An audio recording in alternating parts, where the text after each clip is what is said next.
me ha llamado la atención lo del atentado. ¿Dónde fue? ¿En qué ciudad fue? El atentado fue en Madrid, en la Plaza de la República Dominicana, en 1966.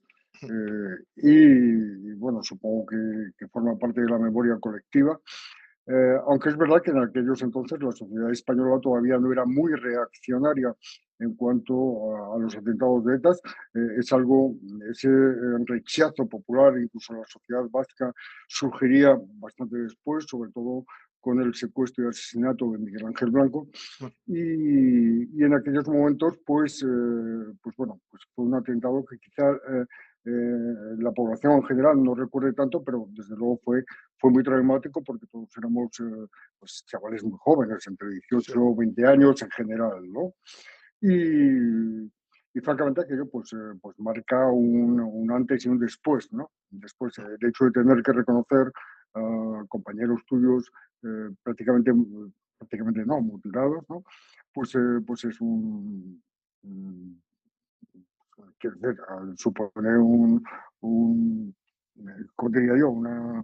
Iba a decir un trauma personal, pero realmente de lo que se trata es de superar ese trauma y un poco después comprender que al fin y al cabo el servicio a la sociedad implica también eso muchas veces, ¿no? Implica ya. el sacrificio personal y la Mm, entrega de la vida y muchas veces, pues, en contra incluso de muchas posiciones políticas que a veces no se comprenden, pero que son las que son y que finalmente, al final, de lo que se trata es de fortalecer la democracia, fortalecer la convivencia y mm. de que podamos tener pues una convivencia en paz en toda España, ¿no?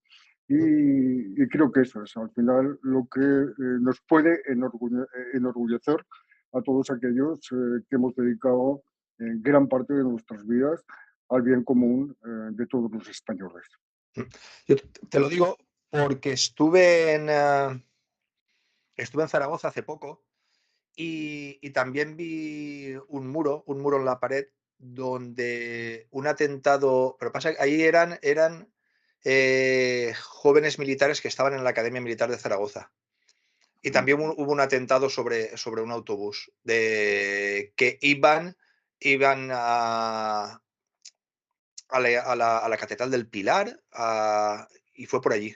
Por eso te lo decía, por si era ese, que de hecho No, no, me llamó mucho la atención. no. Eh, Empiezas como polilla.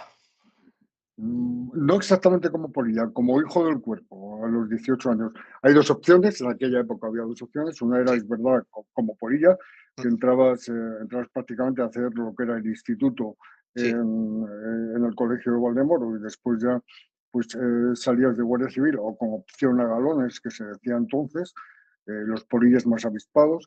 mm, Y la otra opción era aquellos que éramos hijos del cuerpo, como era mi caso. Entonces, en lugar de hacer la mili, que era obligatoria entonces, pues podías presentarte sin necesidad de tener el servicio militar a la Academia de la Guardia Civil mm, e ingresar como hijo del cuerpo y hacer la mili, lo que era el equivalente al servicio militar, ya dentro de las academias de la Guardia Civil. mm. ¿Y cómo fueron esos inicios? ¿Cómo podemos? ¿Cómo fueron esos inicios? Pues muy buenos, francamente muy buenos. Date cuenta ¿En qué, que en qué año fue, Paco? ¿En qué año empezaste? en 1984-85 ha llovido mucho. Ha llovido algo, ha llovido algo. Y la verdad es que los inicios fueron muy buenos. Quiero decirte en el sentido de que, bueno, yo he sido, como os decía, criado y educado en cuarteles de la Guardia Civil en distintas provincias de España, pues recorriendo los destinos que iba teniendo mi padre, con lo cual uno se habitúa desde niño pues a no tener esa referencia del colegio habitual, de los compañeros habituales y del entorno habitual, ¿no? Entonces te acostumbras desde niño a ir cambiando de provincias, a ir cambiando de colegios, a ir cambiando de gente, a ir cambiando de costumbres, con lo cual desde niño empiezas a tener un concepto de la vida quizá mucho más amplio, en el sentido de que te ves obligado a conocer a muchas más personas, a empatizar con muchas más personas desde niño y yo creo que esto te va dando un carácter bastante más cosmopolita, por así decirlo, una mentalidad mucho más abierta en el sentido pues, de que conoces muchas costumbres diferentes y incluso formas de hablar diferentes, ¿no? Y nada más, la verdad es que educarse en cuarteles durante los años 60 y 70 es una idiosincrasia que cualquiera de nosotros puede imaginar bien, ¿no? Eran minis, hoy día no tanto, pero en aquella época eran sociedades, sociedades limitadas, en el sentido de que era una vida diferente dentro del resto de la vida de todos los pueblos en los que mi padre estaba destinado, ¿no? Y dentro de los cuarteles pues se forma esa caballería distinta, ¿no? Pues con mucha normatividad, con mucha jerarquía, con esfuerzo, con trabajo, con exigencia y, como te decía antes, con modos de vida muy espartanos.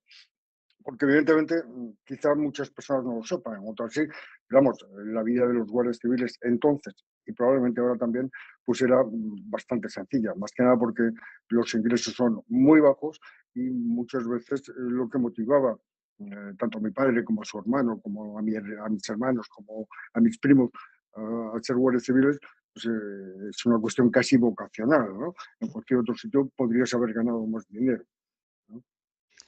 No, El- no sé si con esto te vale o quieres que amplíe un sí, poco sí, más. sí, sí, sí, sí.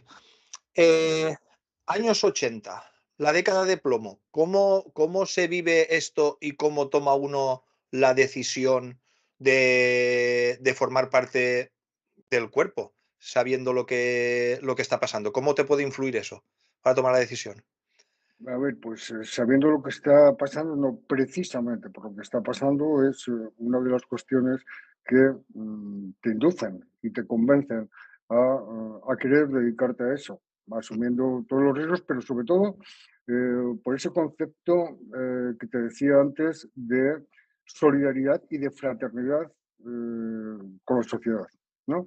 Es un poco decir, quiero hacer todo lo que esté en mi mano por la paz y quiero hacer todo lo que esté en mi mano porque la gente esté a salvo, porque la gente se sienta segura y, y por hacer la vida más fácil a todos los ciudadanos.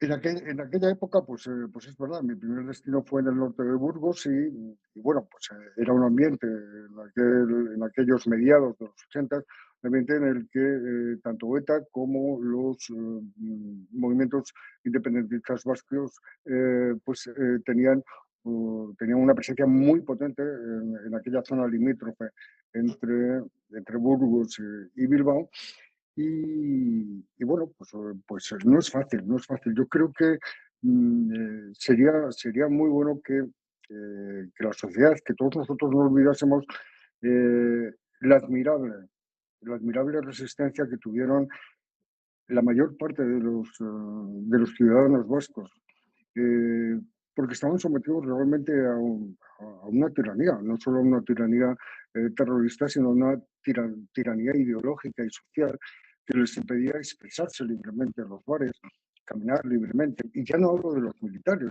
no hablo de los guardias civiles, que ya eran el enemigo público número uno, junto con la policía, los militares, cualquier cuerpo, cualquier persona, incluso los chinas, cualquier persona que perteneciese a los cuerpos y fuerzas de seguridad del Estado era un objetivo para ETA, ¿no? Pero también era un objetivo todos aquellos que eran demócratas y que luchaban abiertamente por la democracia y eran asesinados, políticos, empresarios, la extorsión.